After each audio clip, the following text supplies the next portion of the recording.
General secretary হচ্ছেন দেবব্রত মুখোপাধ্যায়, নিত্যানন্দ স্মৃতি তীর্থ মঞ্চের সুপুত্র।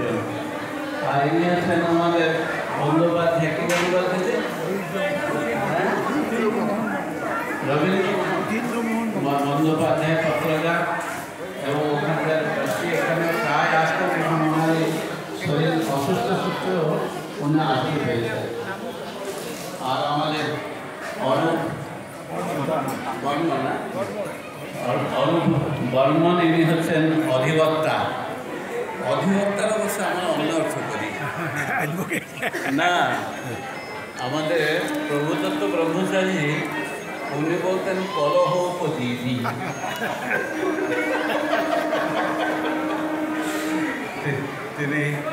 তিনি ওখানকার ওই মঠের ট্রাস্টি মেম্বার। এনারা সকলে এসছেন আজকাল ভালো দিনে এবং এই বড় বন্ধুদের আশীর্বাদ দিতে। ওনাদের আশীর্বাদে তোমাদের জীবন সার্থক হোক এবং এই বিবাহ বন্ধন আমাদের ভারতীয় রীতিতে ভারতীয় পরম্পরা রক্ষা করে নিজেরা চলে। হরিওম রোটারি ক্লাব গ্যালাক্সি, এটা দিন, আপনি দিন দিন দিন স্যার বলুন। হ্যাঁ, rotary club of Kolkata Galaxy এবং স্বর্ণেম বলে দিচ্ছি, রোটারি ক্লাব কলকাতা গ্যালাক্সি, আর একটা স্বর্ণেম ফাউন্ডেশন। স্বর্ণেম ফাউন্ডেশন আজকে যে সুন্দর একটা আয়োজন করেছে, গণবিবাহ, 3 কন্যা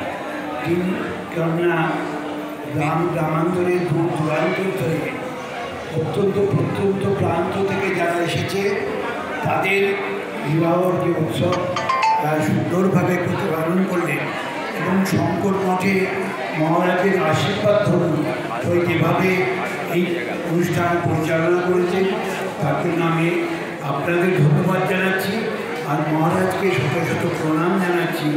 এই কাজের জন্য উনি সর্বদাই উন্মুক্ত, সবসময় এই ধরনের ভালো কাজে সহযোগিতা করে।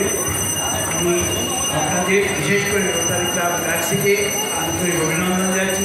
আমি নিজেও হাওড়া রোটারি ক্লাবের এখন প্রেসিডেন্ট ইলেক্ট।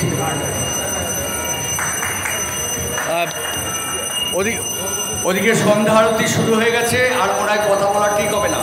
সন্ধ্যা আরতি শুরু হয়ে গেছে, একটু 10-15 মিনিট আমরা অপেক্ষা করি, তারপর মহারাজের চরণে প্রণাম। আপনার এই জায়গাতে আমরা এসে প্রত্যেকে আনন্দ পেয়েছি, বিশেষ করে পরিবেশ, এত বড় জায়গা, খেতে পেয়েছেন কি না, অপূর্ব খাওয়া দাওয়া, আর সবচেয়ে বড় কথা হচ্ছে রসগোল্লাটা কিছুতেই এক চান্সে ঢুকছে না, এত বড়। ঠিক আছে, খুব ভালো লাগলো স্যার মহারাজ, এবং এখনও বহু মানুষ যে আছেন দেখতেই পাচ্ছেন।